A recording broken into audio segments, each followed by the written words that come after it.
السلام عليكم ورحمة الله وبركاته. بسم الله والحمد لله والصلاة والسلام على رسول الله وعلى آله وصحبه أجمعين ومن تبعهم بإحسان إلى يوم الدين أما بعد. In our last Saturday, we discussed about Imam Abu Hanifa rahimahullah ta'ala, and this week, today inshallah ta'ala, we're going to discuss about another Imam, that is Imam Malik ibn Anas radiyallahu anhu, rahimahullah ta'ala. Imam Malik is one of the greatest scholars of Medina, And when we talk about the situation in Medina, the situation in Medina was not like the situation when Imam Abu Hanifa was there in Kufa.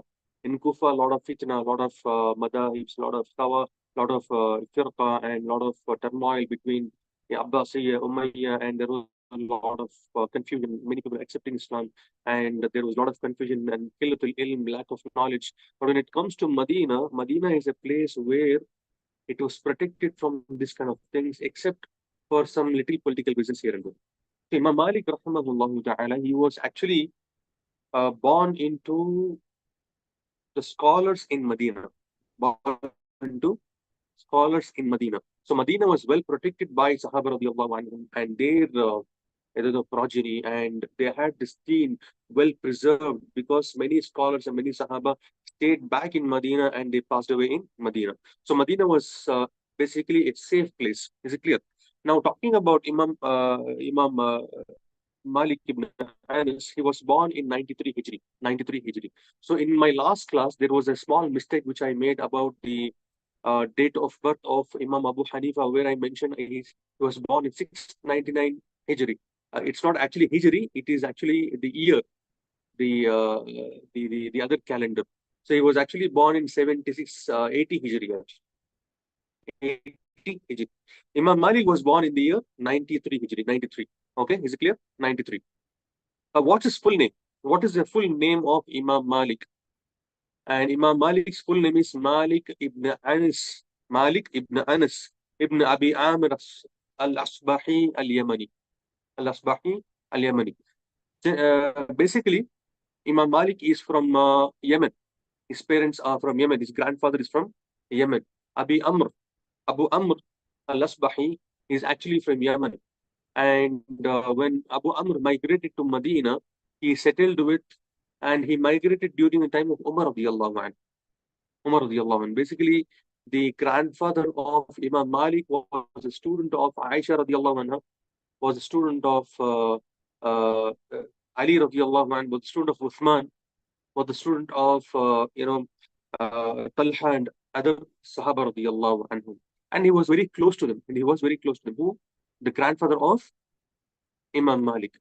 And the father of Imam Malik was himself a scholar. So Imam Malik was born into a family where there are scholars. Grandfather, not only a scholar, but also if you see during the time of Uthman radiallahu anhu, when there was this committee, they had arranged a committee in order to preserve the Quran. He was one among them.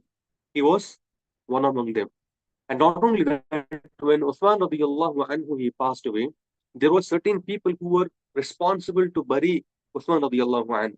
And the grandfather of Imam Malik was one among them who was responsible, subhanAllah.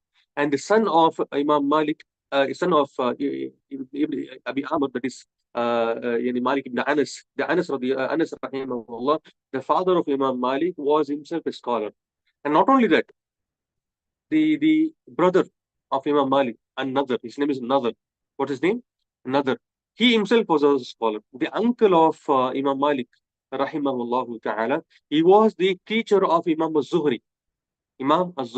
So now you can understand where Imam Malik is actually born. He was born into a family of scholars. And not only that, Imam Malik, rahimahullah ta'ala, he was not poor. He was rich. As I told you in my last class, among all the Imams, Imam Abu Hanifa, Imam Malik, Imam Ahmad, and Imam Shafi'i, Imam Abu Hanifa and Imam Malik were rich among them. They were rich. His father was rich. His family was rich. But when it comes to Shafi'i and when it comes to Imam Ahmad, they were not rich. They were from a poor family. So Imam Malik, talking about his birth, it was kind of controversial.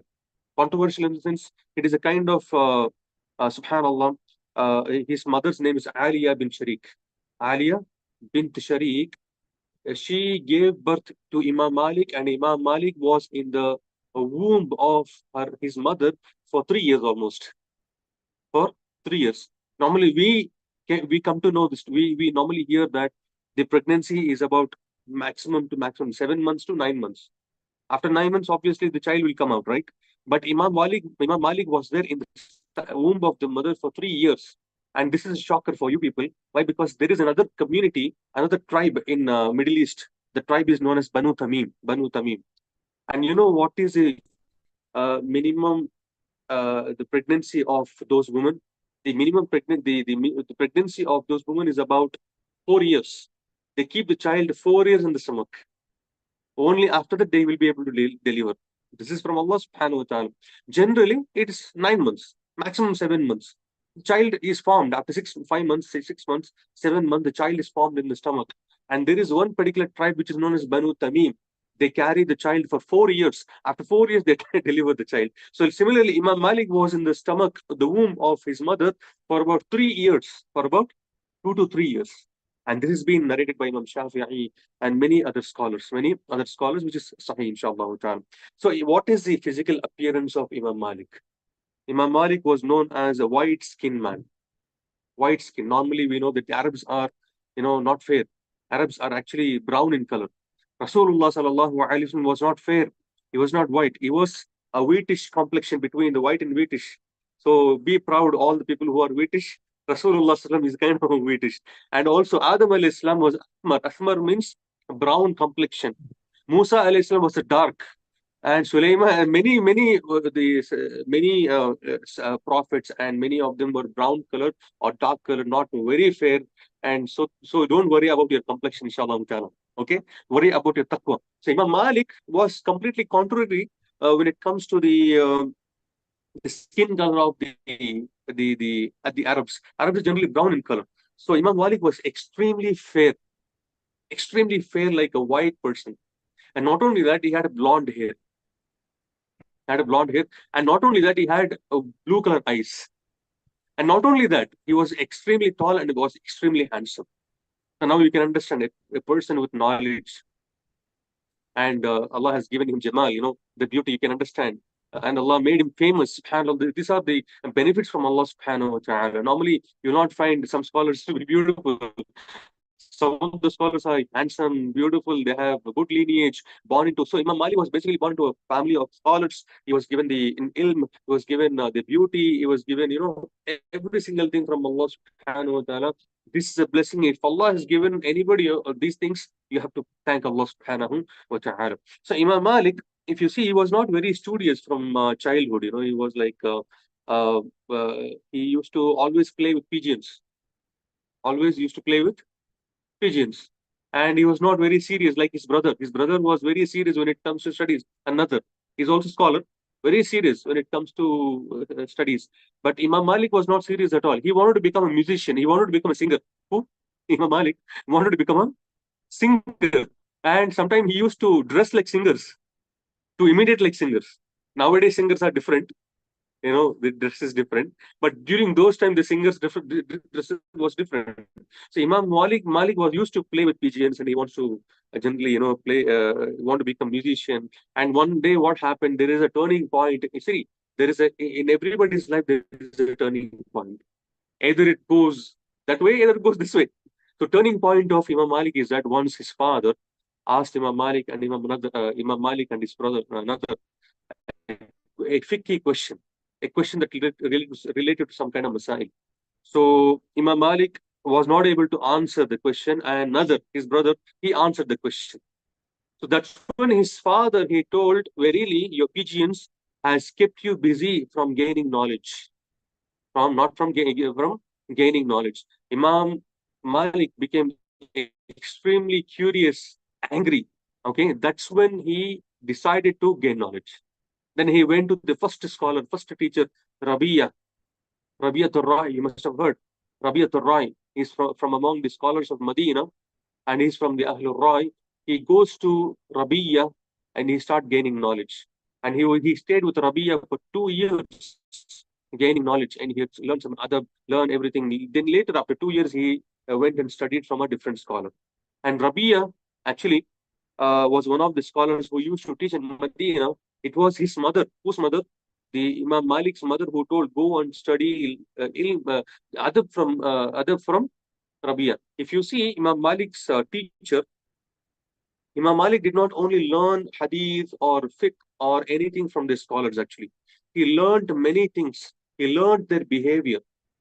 One different scholar, he learned that behavior. From another scholar, he learned another behavior. And not only that, adab, as I always say to my students, that adab manners are not inherited. The manners are learned. You can't inherit manners. Manners can be inherited little here and there by learning the books, by from your parents. Manners can be inherited sometimes.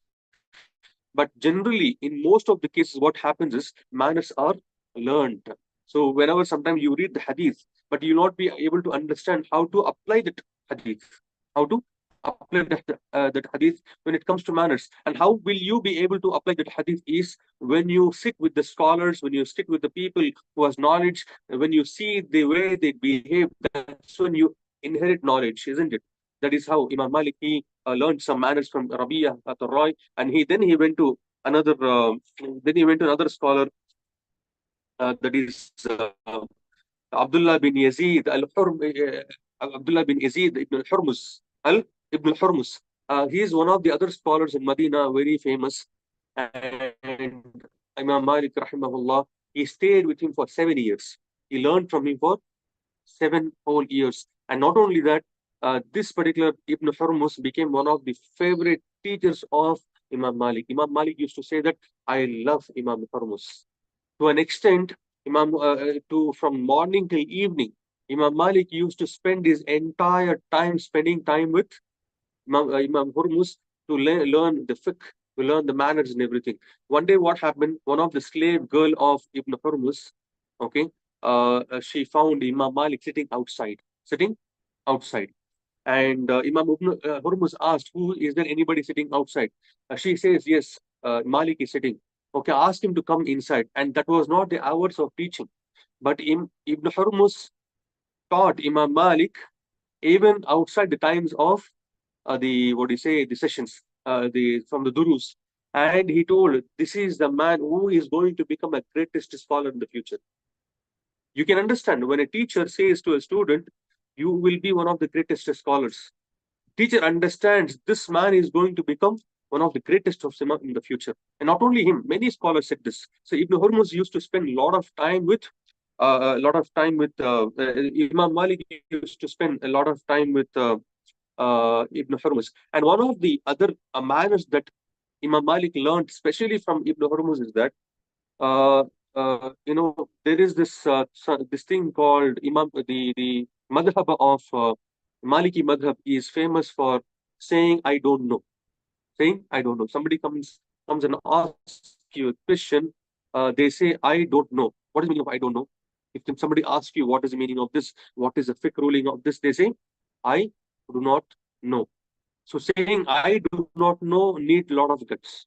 You are a big scholar. Somebody comes to you and asks you a question, and you say I do not know needs a lot of guts. Imam Malik says I do not know. We have a story that which is famous. A person who comes all the way from Maghrib, from Morocco, asking some questions to Imam Malik, around 40 questions he asks, and Imam Malik was able to answer only 3 or 4 questions. And that man, he says that, we are coming from Maghrib and I've been sent to you saying that, you should be knowing all the answers. But then what am I supposed to do when I go back? What am I supposed to answer them? What about this 36 questions which I do not have answer? What am I supposed to do? Then Imam Malik tells him, go and tell them Imam Malik does not know about all these things. Okay, basically, there are a few other things which are required in this matter. Imam Malik, either he did not answer it because the customs of the land differs from the other land. So for a mufti, it is very important to know the customs of the land and the customs of the people. That is one of the things. So you can't ask a scholar who's living in Saudi or Qatar or Egypt or anywhere, asking some of the fatwas related to India. You need to ask the scholars who are in India. This is one of the conditions of giving fatwa. But here, some people they say there are no scholars in India. You can't gain knowledge from India.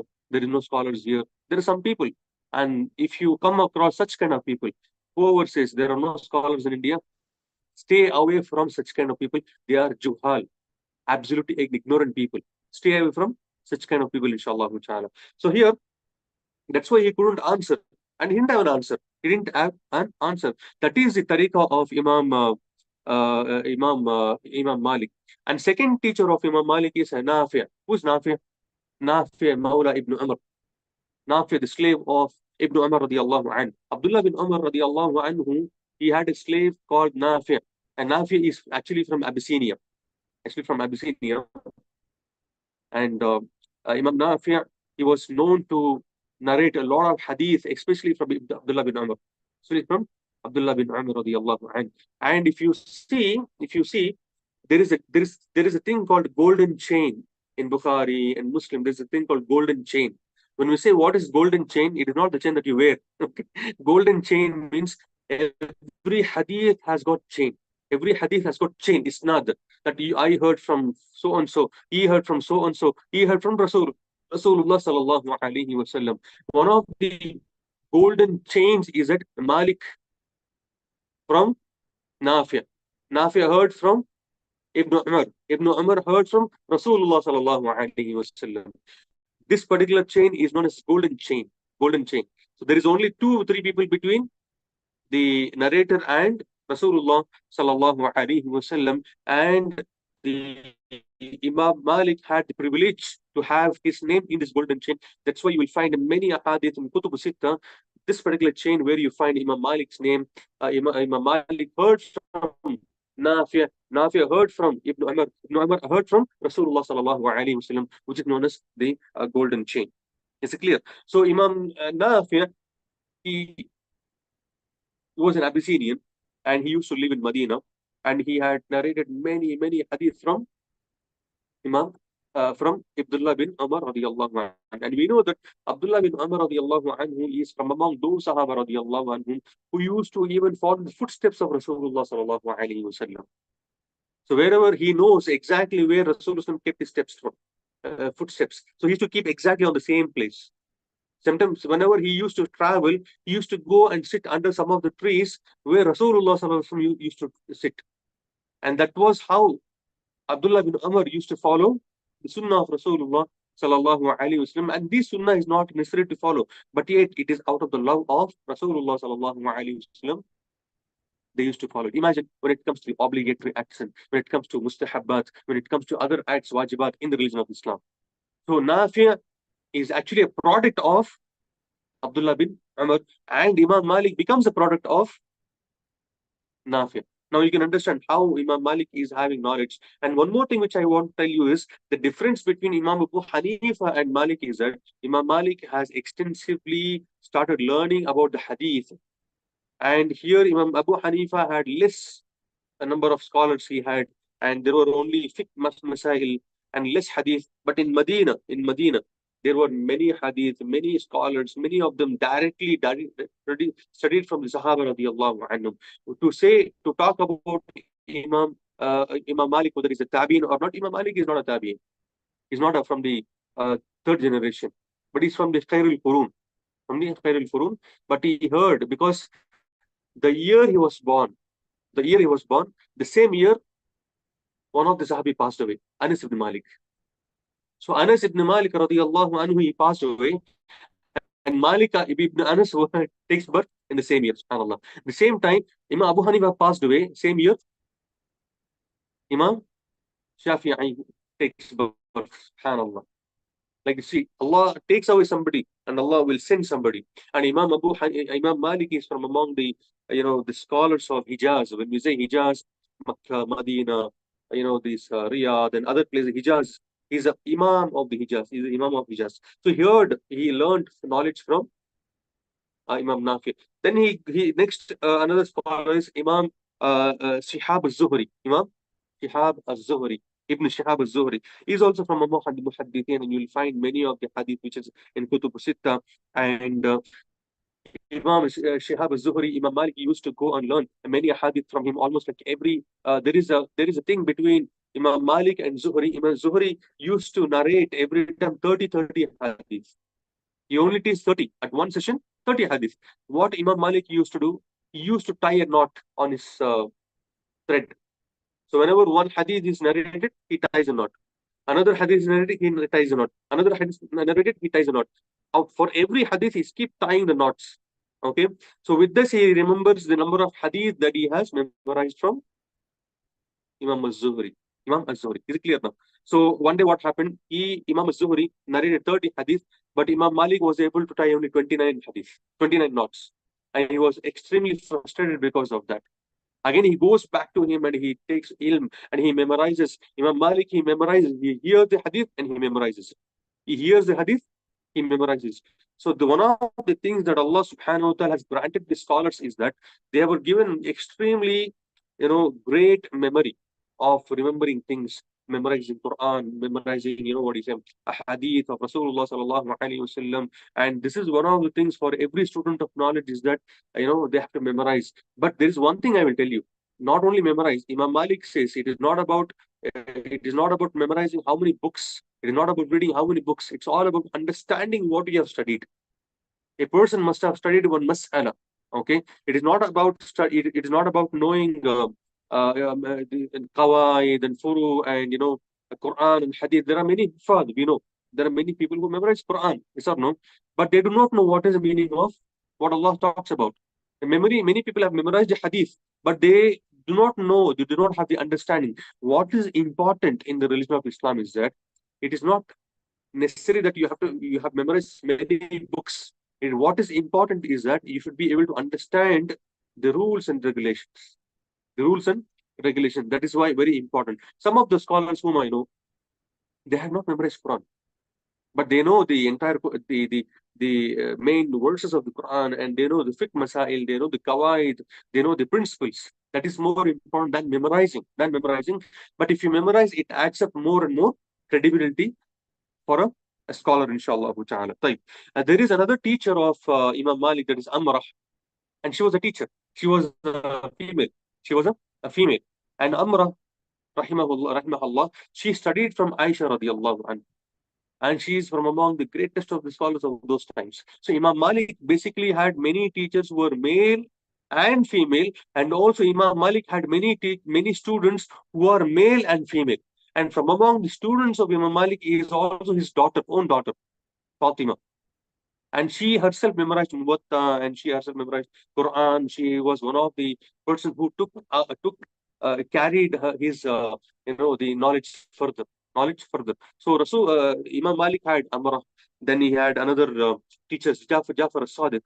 Who's Jafar as-Sadiq? From the great grandsons of Rasulullah sallallahu alaihi wasallam. And he learned asceticism, zuhud, from Jafar as-Sadiq and knowledge from Jafar as-Sadiq. Imam Malik, he says that whenever I meet Jafar as-Sadiq, I find him in three different situations. Either he is praying, either he is fasting, or either he is learning, he's reading Quran. These are three situations always is. Whenever I meet Jafar as-Sadiq, either he is fasting, or either he is praying, or either he is learning. Either he is learning. And talk about Shihab az-Zuhri. Shihab az-Zuhri, subhanallah, he used to spend almost all his time in learning books, studying books. To an extent, he passed away in his library, in his own library. Is it clear? So learning, having love towards the books, having love toward the hadith, this is something which is very important for the scholars, inshallah. There is another scholar called Muhammad ibn Munkadir, and we have mentioned about this in the Imam Abu Hanifa's class also. He was a teacher of Imam Abu Hanifa, and he's also a teacher of Imam Malik. And we have Hisham ibn Urwa. Hisham ibn Urwa is son of Abdullah bin Zubayr, radiyallahu anhu. And also we have plenty of scholars where Imam Malik, rahimahullah, he learned his knowledge from. And when Imam Malik reached the age of 21, what is 21? 21 years old, he was allowed to give fatwa. He was allowed to give fatwa. Nowadays, 21-year-old girl or a boy, forget of being asking them to give fatwa, they don't even know Surah Fatiha properly. That is our situation here. But if you ask them to sing a song, they'll be able to sing a song. They'll be able to name the Bollywood, Hollywood actors. There is a new trend going on BTS, Korean BTS, Japanese, whatever it is, I don't know. Something is going on. They know all these things, but they do not know who are the scholars. They do not know uh, how they are Muslims in the generation. But they have good knowledge about all these things. 21-year-old boy and girl nowadays, they have no knowledge. Subhanallah. That's why youngsters gain knowledge, be serious, be serious about Allah subhanahu wa ta'ala. Make these make these the scholars as as uh, as instructors, mentors in your life. If you want to see, you can't see such kind of scholars nowadays, but read and learn their biographies so that you can learn a lot of things from them. Like Imam Malik, he learned manners from different scholars, zuhud from different scholars, knowledge from different scholars, the way of conduct from different scholars. This is how you learn knowledge. This is how you benefit yourself and the others, inshallah ta'ala. So Imam Malik, he was not allowed to give, he didn't give fatwa until 70 of the ulama. Until 70 of the ulama told him, now you are allowed to give fatwa. And when he was 21-year-old, he started giving fatwa. And when it comes to Imam Malik, there are many things, subhanAllah. Imam Malik, when it comes to teaching, when it comes to his appearance, he used to wear extremely good clothes, like Imam Abu Hanifa, like Imam Abu Hanifa. And always he wear good clothes. Whenever he wants to teach in Masjid al-Nabawi, and he used to sit in the same place where Rasulullah sallallahu alaihi wasallam used to sit in Masjid al-Nabawi. And not only that, he took the house where Abdullah ibn Mas'ud radiyallahu anhu used to stay in Medina. He bought that house and he stayed in the same house. He stayed in the same house, teaching in the place of Rasulullah, sitting in the place of Abdullah bin Masud radiallahu anhu, say in his house. And Imam Malik, he says, the students of Imam Malik says that he always wear good clothes. He always wear good, what do you say, turban. And to an extent, one of the scholars, he says that I don't see a difference between a king and an alim, a scholar. He's always well dressed. Somebody asked Imam Malik, why do you wear such good clothes? He says, I am teaching the deen of Allah subhanahu wa ta'ala. I am taking the name of Rasulullah sallallahu alayhi wasallam, the best of the thing that I am doing on the face of the earth. So I want to be in the best of the attire. Subhanallah. Subhanallah. Nowadays you will find the scholars. They think having a topi which has hole on the topi is zuhud. Having kurta, pajama, whatever you're wearing, or soap that you're wearing, dress that you're wearing, holes on that. If they're poor, no problem. But there's some people who are rich who can afford, but then still they look really, what is it? They don't really look tidy, shabby hair and things like that. No, this is not from Islam. Keeping tidy, keeping clean. This is from the Sunnah of Rasulullah sallallahu alaihi wasallam. If you know, during the time of Rasulullah, two Sahaba came to meet Rasulullah sallallahu alaihi wasallam. They're traveling. One Sahabi, he went and met him. Immediately he reached Medina, he went and met Rasulullah sallallahu alaihi wasallam. He didn't clean himself, he was not in Tahara, he just went and met. Another Sahabi, he went, he cleaned himself, he got ready to meet Rasulullah sallallahu alaihi wasallam, and he came and met Rasulullah sallallahu told, this is the sunnah of me. Keeping yourself clean, keeping yourself clean. And one of the teachers of Imam Malik, he will not teach unless he is in the state of Tahara. Unless in the state of Tahara. That is who? Jafar Sadiq.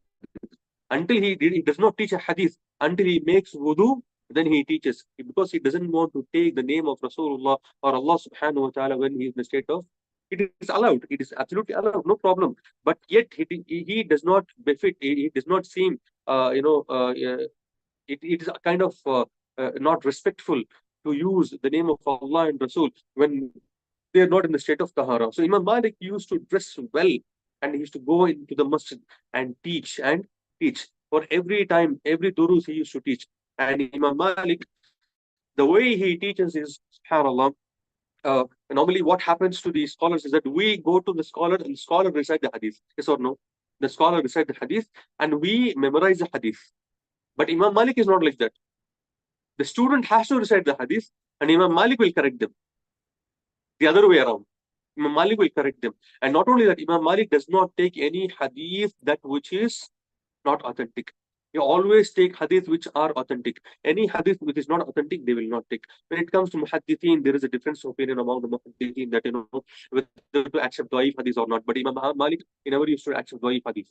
And he never used to accept from those people who are known to be innovators. Once what happened, there is this a scholar called Ayyub as-Saktiyani. You must have heard Ayyub as-Saktiyani. He's from among the scholars, but he had some little innovations here and there. And you will find his name in most of the Kutub Sitta. Most of the Kutub Sitta, you will find his name.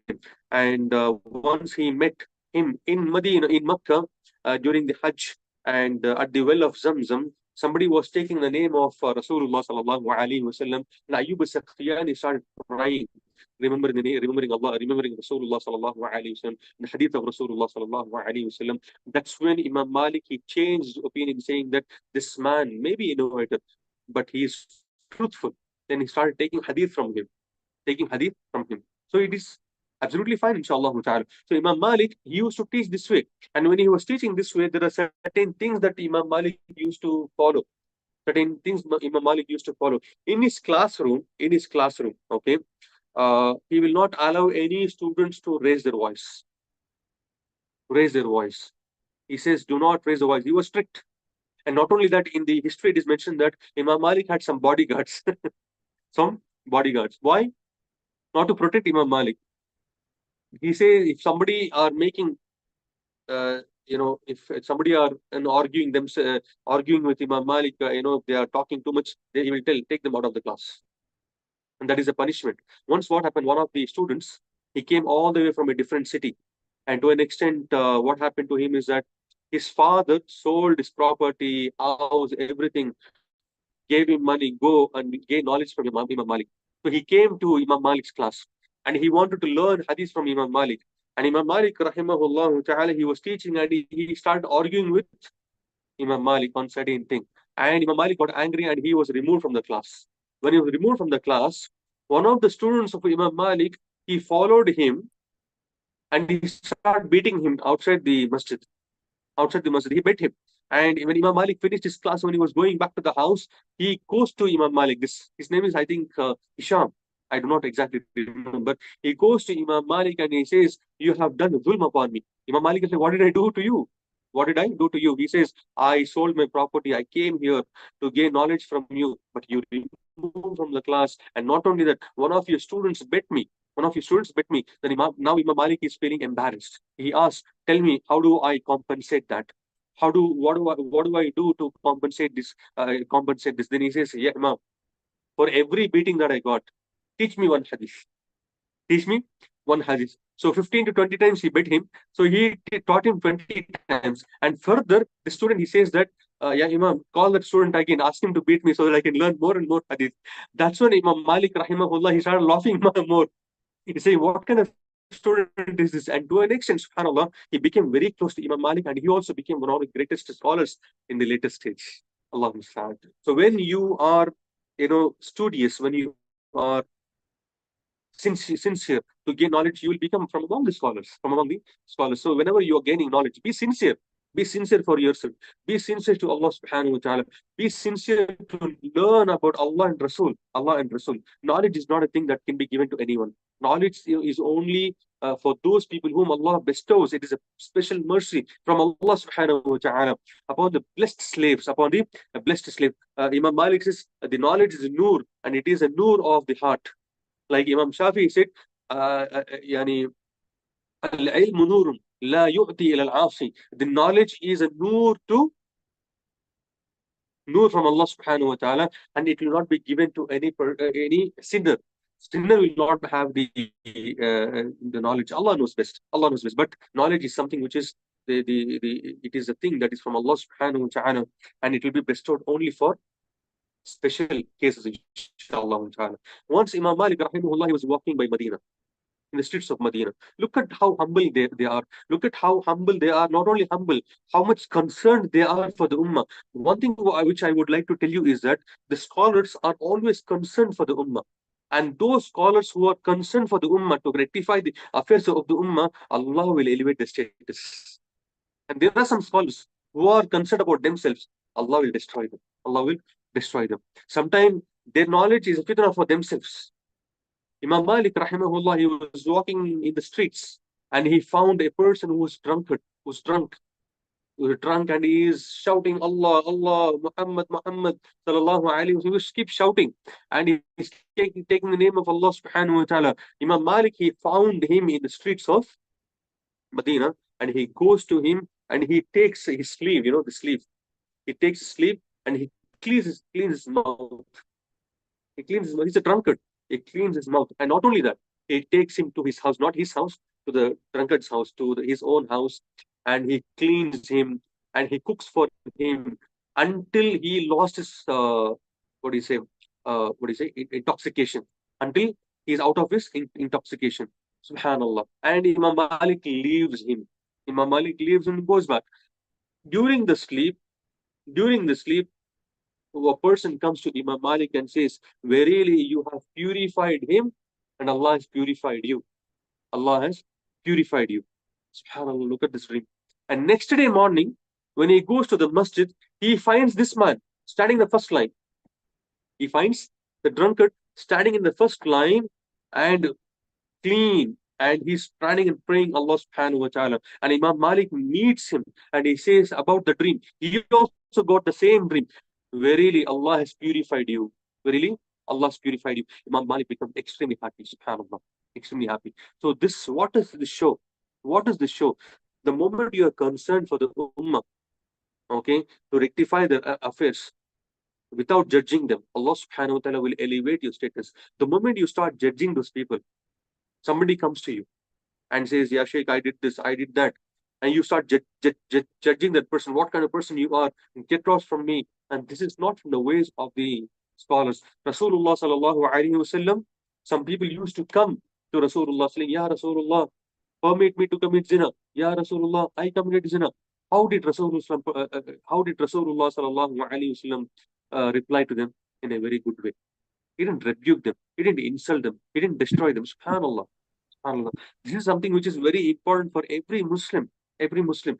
To an extent, there is a thing called, there is this trend in Medina. Trend in Medina is that whenever Imam Malik is there, nobody are allowed to give fatwa. This slogan was going on.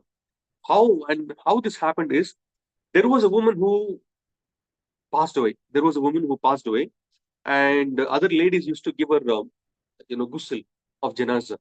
While giving ghusl of janazah, this is a real story which happened. Okay, the woman who was giving ghusl to the janazah, she said that verily this private part has committed a lot of zina. While giving ghusl to the dead body. And what happened? She had kept her hand on her thighs, and she was not able to remove her hand from the thighs.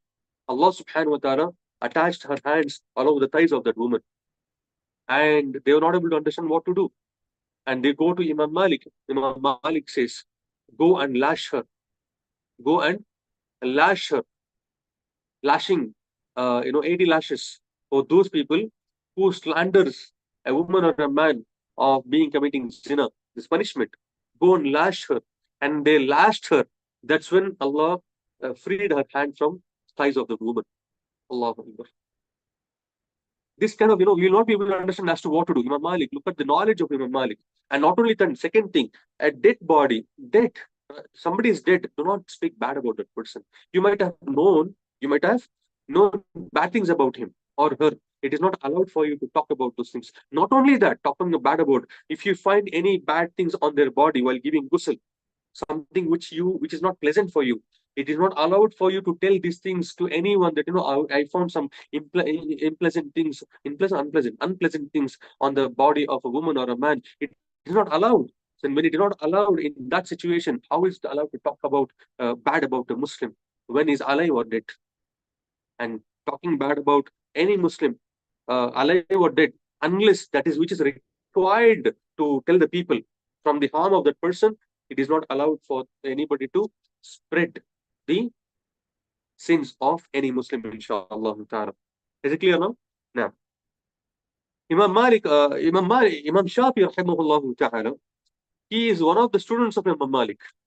And he studied almost like 5 to 6 years with Imam Malik, rahimahullah ta'ala. Imam Shafi, he says that إذا ذكر الأثر, يعني if the hadith is mentioned, if any hadith is mentioned, فالمالك النجم, and Malik is a star. Malik is a star because of the extensive knowledge of having hadith of Imam Malik. Imam Malik was considered to be one of the greatest scholars of hadith. So Imam Shafi says this. Imam Abu Hanifa says that really when Imam Abu Hanifa met Imam Malik during the Hajj time, and they had both had discussion, and Imam Abu Hanifa tells about Imam Malik that Imam Malik is really on the straight path, on the straight path. Subhanallah, straight path. Allah Musta'an. And not only that, some of the scholars from Egypt, some of the scholars from different countries, they saw a dream on Imam Malik that Rasulullah sallallahu alaihi wasallam comes out from the grave and leaning on the sides of Abu Bakr and Umar, and he says, verily Imam Malik is on the right path. On the right path. And they write this letter to Imam Malik, say that we saw the dream. And multiple scholars saw the same dream. And they narrate this dream to Imam Malik. And Imam Malik, when he heard about this, he started crying, Allah Musta'an. Imagine if somebody comes and tells you, Rasulullah came to my dream and saying you are from people of Jannah. How do you feel? How do you feel? It's a happy. Not only one person, that person comes and tells you, and he doesn't know you. He doesn't know you, and you doesn't know him. And he comes and tells you. There are many stories like this. Inshallah, maybe some other session we'll be talking about that. So Imam Malik and these scholars who are teachers of Imam Malik, they predicted that Imam Malik is going to become one of the greatest scholars, one of the greatest scholars in the future. And during the time of Imam Malik, the Umayyah Umayyah used to rule, and Abbasi used to rule now. Abbasiya dynasty. During Abbasiya dynasty, we know that Harun al-Rashid, Harun al-Rashid, one of the greatest caliph of what do you say in the Abbasid dynasty.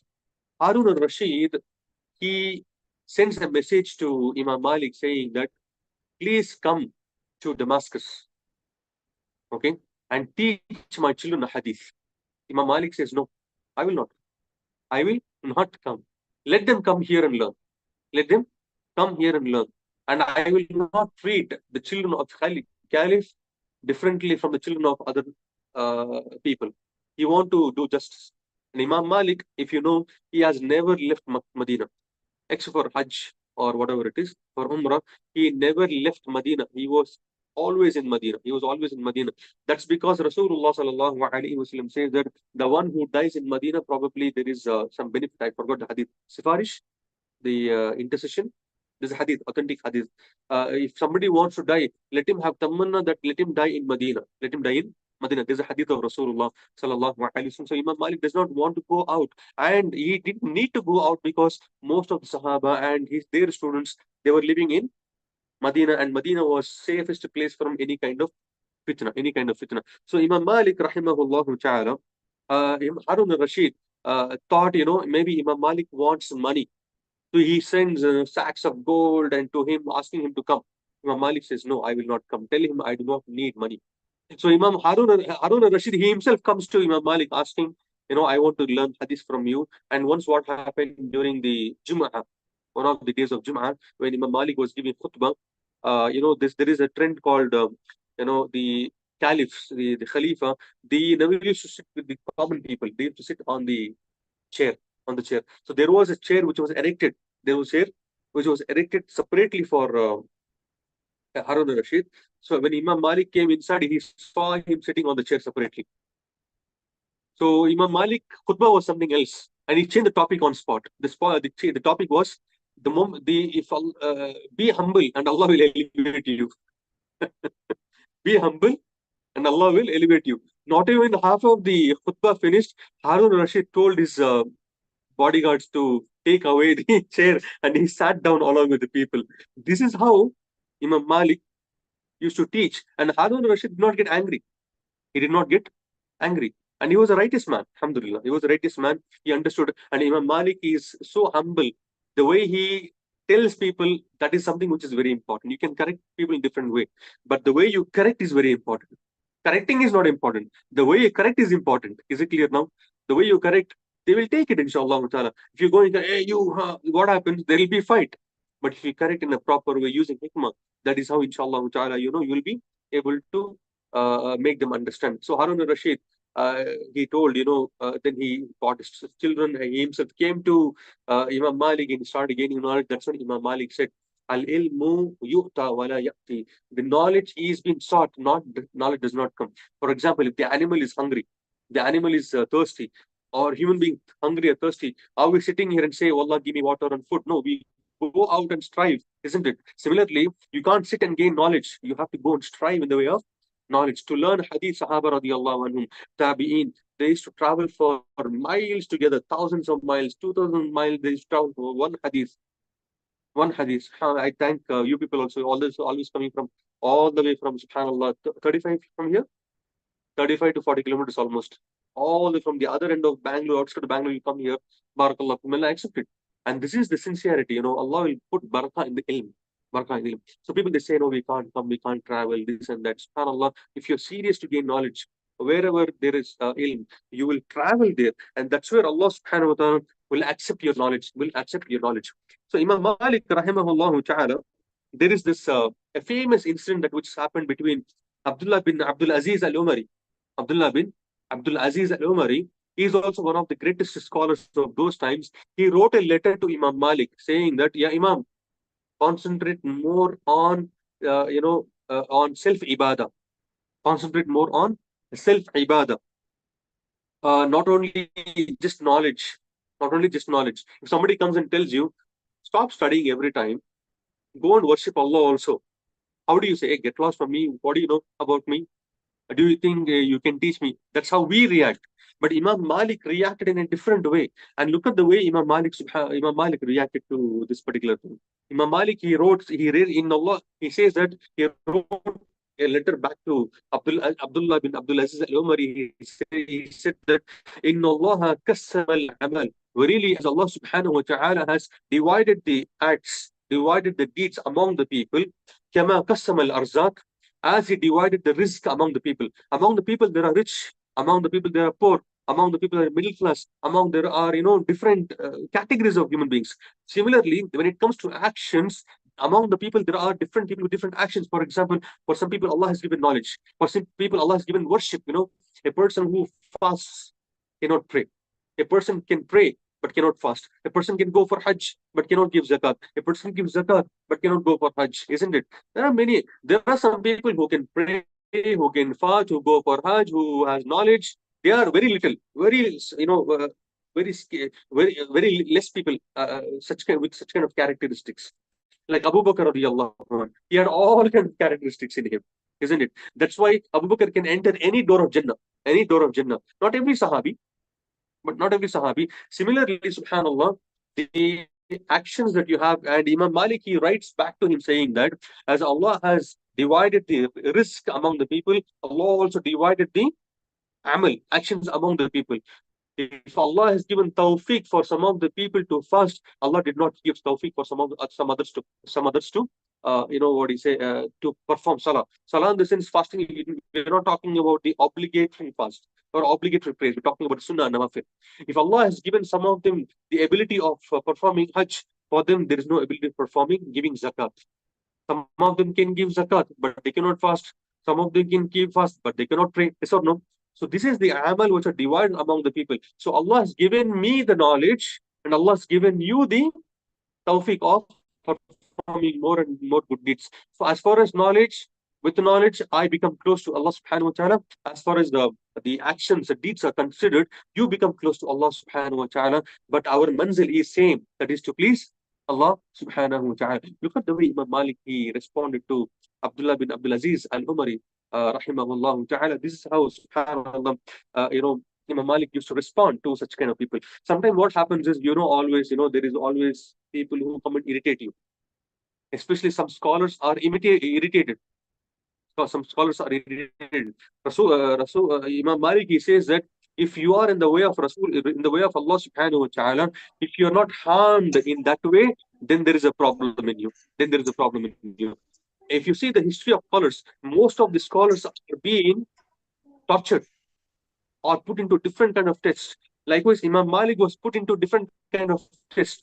What test? Sometimes test from the students, sometimes just from the normal common man. One man, he comes to Imam Malik and he asks, "Yeah, Imam, tell me about Allah subhanahu wa ta'ala. Tell me about Allah subhanahu wa ta'ala, where Allah is, how Allah is." Basically, he is asking a question about istiwa, about the istiwa. Istiwa, what is meaning of istiwa? ثم استوى على الأرش. How Allah subhanahu wa ta'ala, he ascended over the throne, over the throne. So Imam Malik becomes extremely, what do you say, fearful. And he says, Al-istiwa'u ma'lumun. The ascension of Allah is known, right? Wa kayfiyatu majhul. The howness the word in English, uh, how it is, how Allah subhanahu wa ta'ala is above the earth, which is something which is unknown. وَالْإِيمَانُ بِهِ وَاجِبٌ. But having iman that Allah is above the arsh is wajib. So what does it mean? Allah is not everywhere. Imam Abu Hanifa also, he also says, الذي يقول أن الله سبحانه وتعالى في كل مكان وهو كافر ومرتد. If anybody he says that Allah is everywhere, he is a kafir and murtad. Who says this? Imam Abu Hanifa. And Imam Malik, he says, والاستواء معلوم وكيفية مجهول, and وَإِيمَانُ بِهِ وَاجِبٌ وَالسُّؤَالُ عَنْهُ بِدْعَةٌ. And asking question is about that is a bid'ah. So beautifully he framed this. Every single aspect of Aqidah is explained in just these 4 sentences. Asking question about how Allah subhanahu wa ta'ala is, how his face is, how his hands is. All things are not allowed in the religion of Islam. We believe in Allah. We believe in the names and attributes of Allah the way it is. Allah says Allah has face, hands, and legs. We do not make any shabaha of the creation of any created thing. We do not have these thoughts, we do not have what do you say, the we don't we don't imagine how Allah subhanahu wa ta'ala is. We can't imagine Allah subhanahu wa ta'ala is, but we believe Allah, how Allah's face. We can't we just know that Allah has face, hands, and legs. So this is something every Muslim has to keep in the mind, inshallah ta'ala, when it comes to Aqidah. When it comes to Aqidah. Is it clear now? طيب. So Imam Malik rahimahullah ta'ala, this is how he used to deal with some of the students. And this is how he used to deal with some of the people who used to come and gain knowledge from him. And when it talks about Imam Malik rahimahullah, he was born in the best of the generations.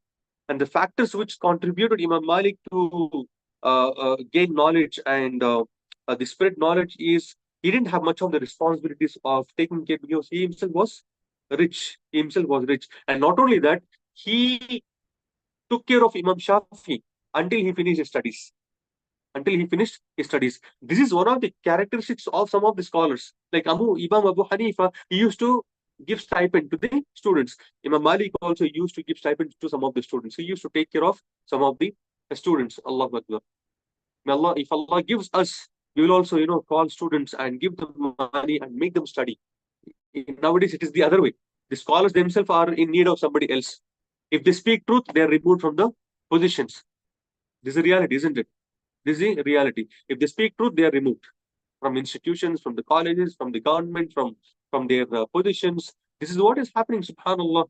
And this has been happening not only now. This has been happening from the past. وَكَانَ الْإِنسَانُ ظَلُومًا وَجَهُولًا. Verily, human beings are always doing oppression, and they are ignorant about such thing, inshallah ta'ala. Some of the students of Imam Malik are his daughter, and Fatima, and Imam Shafi, rahimahullah ta'ala, Muhammad ibn Hassan al-Shaybani. He is also a student of Imam Shafi, Imam Abu Hanifa, and he is also a student of Imam Malik, and he is the one who spread the madhab of Imam Malik rahimahullah. Hisham ibn Ammar and Abdurrahman ibn al-Qasim. Abdurrahman ibn al-Qasim is the one who is responsible to spread the knowledge of Imam Malik, and he's from actually from the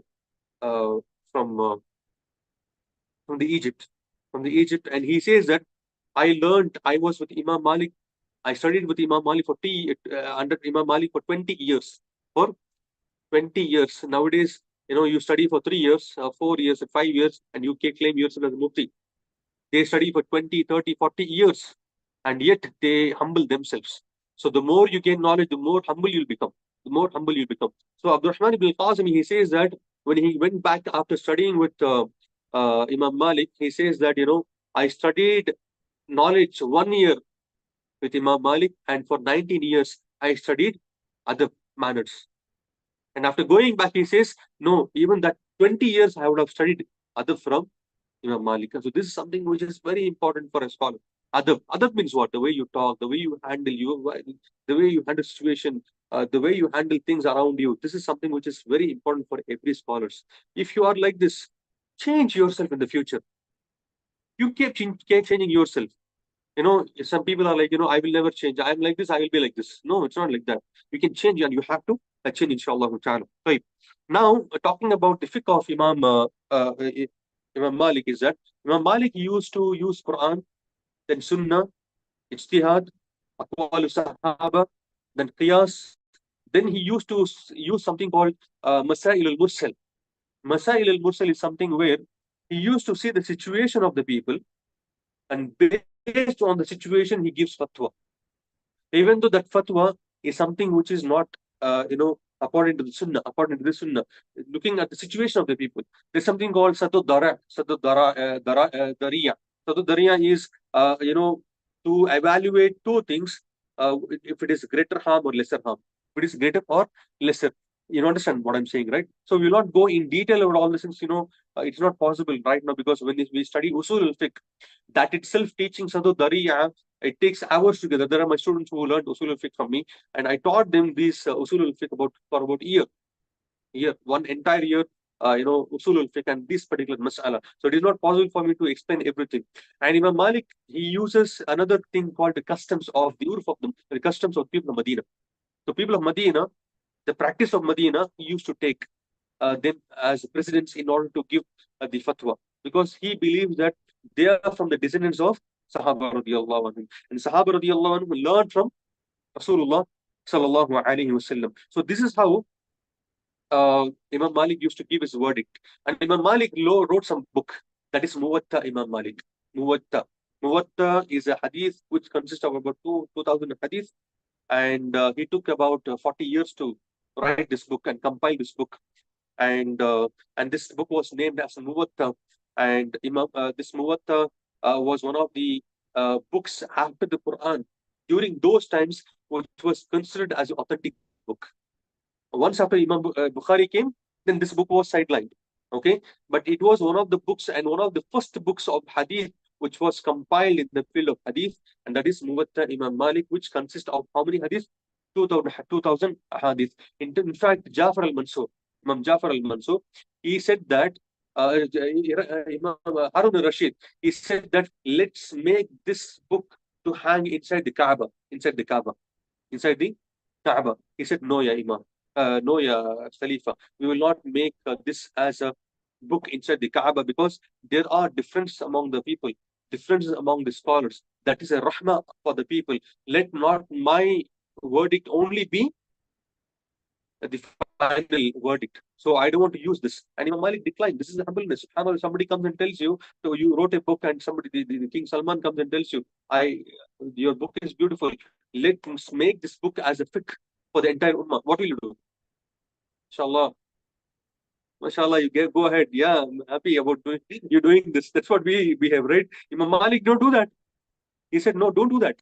Don't do that. SubhanAllah. This is the humbleness of Imam Malik. And we're talking about Muwatta, there is a story.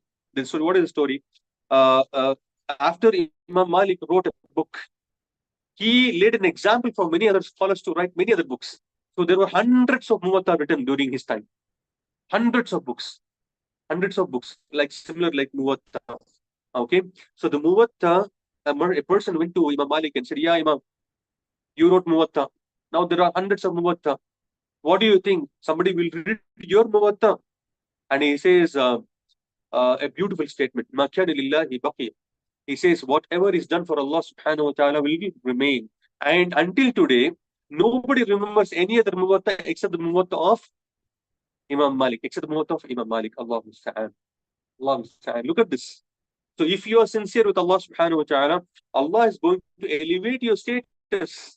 Allah is going to elevate your status, and Allah is going to make a work as a what do you say, blessing for you until the day of judgment. Imam Malik is in the grave now. Even now I have Imam Muwatta 2 volumes here. And subhanAllah, that book still we are studying that. We are referring those books. But no other muwatta has been referred. So here what happened, Imam Malik, Imam al-Laythi, Imam Shafi, he says that when it comes to hadith, Imam al-Laythi has more knowledge than Imam Malik, more knowledge than Imam Malik. But there is something that Imam Malik does. That is something between him and Allah subhanahu wa ta'ala. And Imam Malik always says that always correct your inner actions than the outer actions. Outer in the public. If you correct your inner actions, Allah is going to correct your outer actions. And Allah is going to bless you more. Allah is going to bless you more. So the inner ibadah that you do in your home is much better than the ibadah that you do in the public. So make yourself better when it comes to inner ibadah. Okay, now going to the last, inshallah. After that, we will take the questions. If there are any questions, inshallah, you can type in the chat and we'll take the questions in 5 minutes. So Imam Malik, rahimahullah, he became extremely old. And in one particular time, what happened? There was this guy, Abu Jafar al-Mansur again. Abu Jafar al-Mansur, who hit Imam Abu Hanifa. Now he last Imam Malik also. What is the reason? What is the reason? The reason is that there was this revolt which was going on between some of the family members of Rasulullah sallallahu alaihi wasallam and the Khulafa. Okay, the revolt was going between them. So Imam Malik supported one of the family members of Rasulullah sallallahu alaihi wasallam, and he made a statement. And that statement is that if somebody is forced to marry, marriage is invalid. The marriage is invalid. That means if somebody is forced to give bay'ah to Abu Jafar al-Mansur, that means it is not necessary for it to accept him as a Khalifa. So indirectly he made the statement. Because of this statement, Abu Jafar al-Mansur went to him and just remove the statement, to take back the statement. Imam Malik said, no, I will not take back the statement. So he was beaten so severely, he was not able to lift his hands. He was not able to lift his hands. That's why you will see some of the people from Tunisia, from North Africa, from Morocco. If you see them, in India, you will not find. If you go to Makkah, they will not raise their hands. They will not keep their hands on their here. They won't keep their hands, but they leave their hands and they perform salah. That's because they follow the Maliki madhab. Since Imam Malik performed, Imam Malik was not able to lift his hands. That's why he was not able to lift his hands, because he was lashed so severely, he was not able to lift. It did nothing to do with the fiqh, nothing to do with the fiqh. But they say this is they follow Imam Malik and salah will be valid. Absolutely, salah will be valid. But he was not able to lift his hands. And not only that, after that he was asked to, take back the statement, but he did not take back the statement. And eventually he was released from the prison also. And Imam Malik, rahimahullah, not only that, he was not only lashed, they shaved his beard. Not only shaved his beard, they made him to go around the city of Medina on an animal, disrespecting him. And he was lashed, he was beaten in front of the public. Allahu Akbar. Allahu Akbar. Imagine the situation. And after that, Imam Malik goes back to Masjid Nabawi. Again, he resumes his classes. He starts his classes. And somebody went and told him, why did you take revenge against him? Why didn't you say something against him? He says, I do not want to take revenge for my personal grudge. And I do not want to make dua against Jafar al-Mansur, because he is from the family of Rasulullah sallallahu alaihi wasallam. And I don't want to see a person who is from the family of Rasulullah sallallahu alaihi wasallam going to Jahannam. Allahu Akbar. Look at these people are, I don't know, you have to learn a lot of things about these people. And you want to make dua against the one who oppressed him. And sometimes we make dua, that is the level of iman we have. We keep somebody oppress you, just make dua against that person. And later you regret. But you made a dua, right? That's why always be very careful when you are cursing somebody. Cursing is not really good. Cursing is not really good thing. So Imam Malik rahimahullah ta'ala in the year 179 Hijri, in Medina, he passed away. And during his olden age, he stopped coming to the masjid because he had some problem with leakage of urine, and he felt sad, and he didn't want to come out due to shyness, and he didn't want to go and sit in the Masjid Nabawi because of that, and he passed away in the year 179 Hijri, and he was buried in Makki. He was buried in Baqi. We said Jannatul Baqi, right? It is not Jannatul Baqi. It's Maqbaratul Baqi in Medina. And he was buried just next to Nafi', Imam Nafi', Mawla Umar. And even now, if you go to Medina, inshallah, you can find his grave. Unless they will not tell whose grave it is, but people, a student of knowledge, know it. So when we were in Makkah, we used to go to Medina. We know which grave of Aisha's grave, which is the grave of Usman, which is the grave of Sahaba radiallahu. We knew it. But they will not tell people because people go and fall. They'll take mud from there. They go to their, what do you say, their countries, and they use tabarruk. They seek blessings from it. All this thing they'll do. So they won't tell generally to the public masses. This is the Imam Malik rahimahullah ta'ala. In our next week, inshallah ta'ala, we will discuss about Imam Shafi'i. Imam Shafi'i, the Imam of Fiqh, inshallah ta'ala, in our next Saturday. If there are any questions, we'll take the questions and we'll wind the class as early as possible. You can read out the questions, inshallah.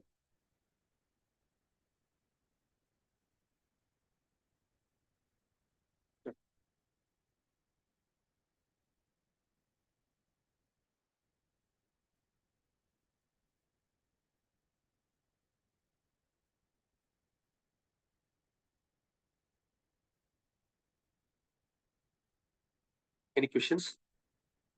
Yeah.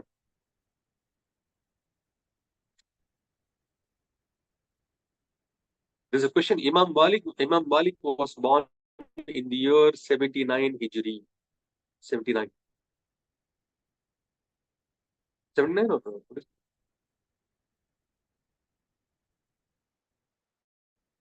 Sorry, 93 Hijri. Sorry, 93. He was passed in 179 Hijri. Yeah.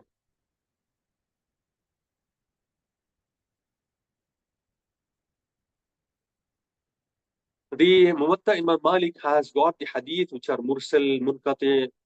Mursal and Munqati are known as the hadith from Sahaba radiallahu anhum, which is, when we say Mursal, there is a breakage in chain. Munqati, there is a breakage in Tabi'in. That's what the hadith, yes, it has the statements of Sahaba radiallahu anhum. So, yes.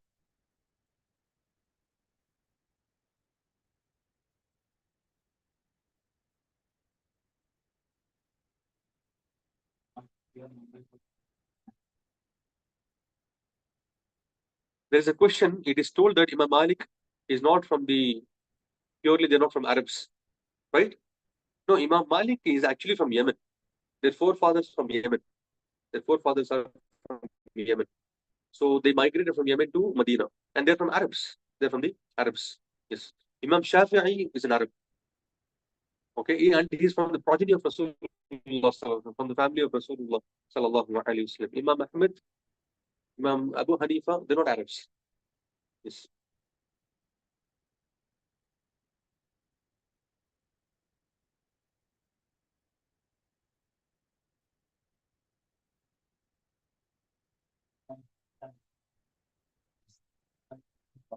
Oh, nice question. The question is that why do we don't follow the Muwatta Imam Malik? Does it have any problem?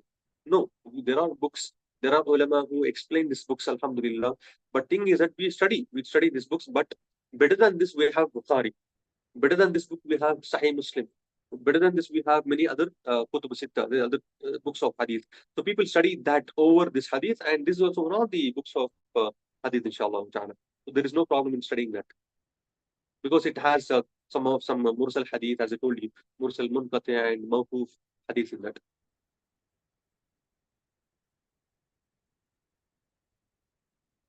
Okay, this question is that the deducing methodology. First, he uses Quran and Sunnah.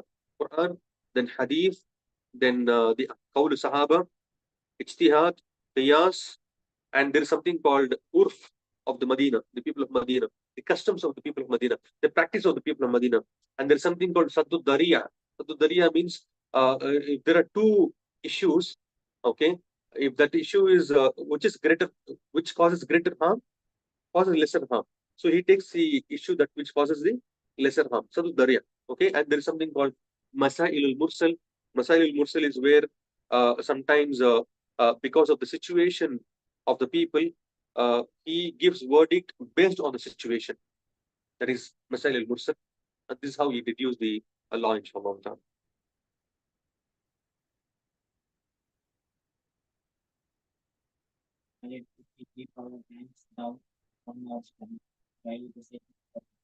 Okay, the question is that is my salah valid if I keep my hands below the navel?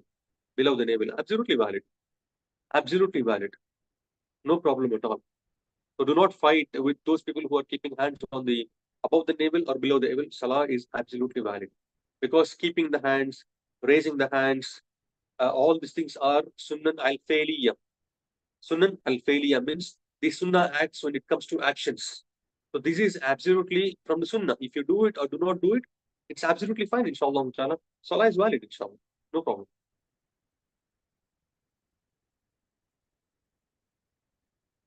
I do take class in hadith, and there are many classes which are in my channel. If you see Bulugh al-Maram, Kitab Haran, Salah. So inshallah, you can follow those classes in my channel. Type my name, Abdurrahman Haran Makki. You will get my channel. Inshallah, there are many classes, 1 hour, 45 minutes, 15 minutes classes. Inshallah, we have plans to start the Bulugh al-Maram and other hadith classes in the future, inshallah. We'll be updating you to soon about these classes. Yeah. Hmm.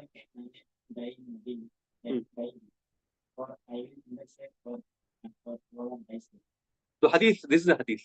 Rasulullah says, whoever can die in Medina, we do not know where we will die. But make tamanna of dying in Medina, and if he dies in Medina, and Rasulullah will intercede for that person. This is Sahih hadith. Hadith Sahih. Yes.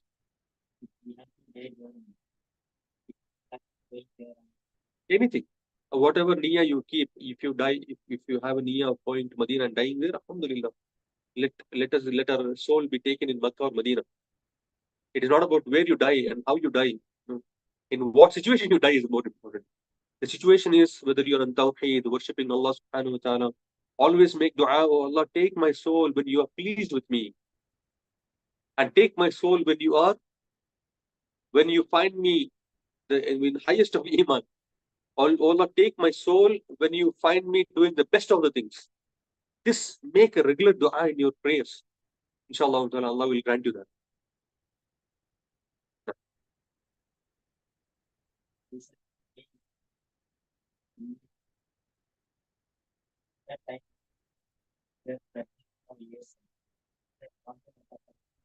See, as I told you, there is a certain tribe in Middle East. The tribe is known as Banu Tamim.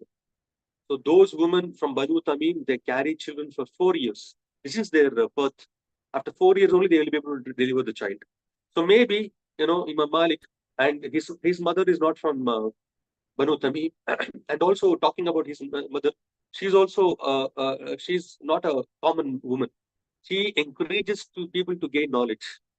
She also attends the circles of knowledge. And also Imam Malik was born, and this is from Allah subhanahu wa ta'ala. Allah knows the significance of her carrying for a certain period of time. There is nothing to do with this. So this is from Allah subhanahu wa ta'ala. Is it clear?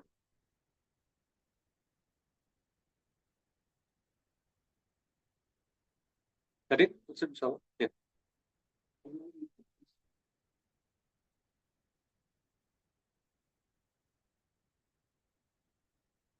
When we talk about Salah, there are 14 Arkanus Salah. There are 8 Wajibat. There are nearly about 40 Sunan al-Fi'liya and Sunan al-Qawliya. The statements which are actions.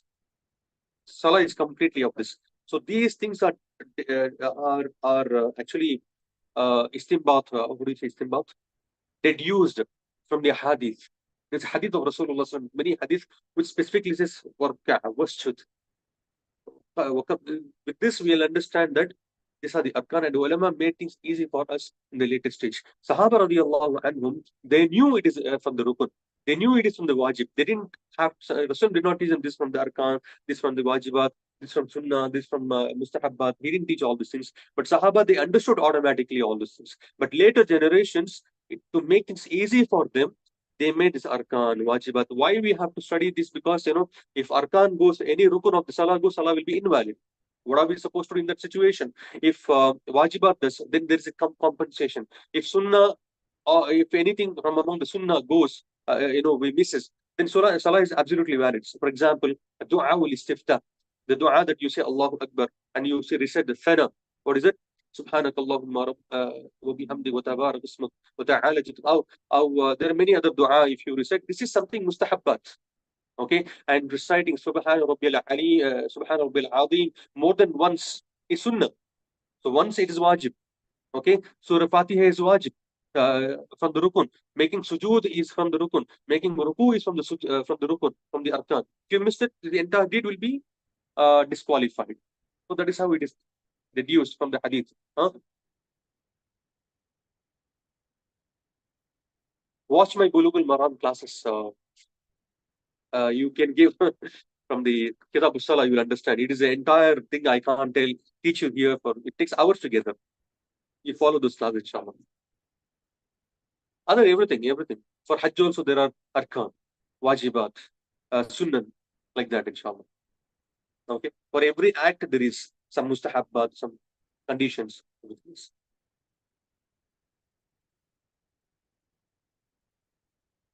Yeah. No, I don't take class for the kids.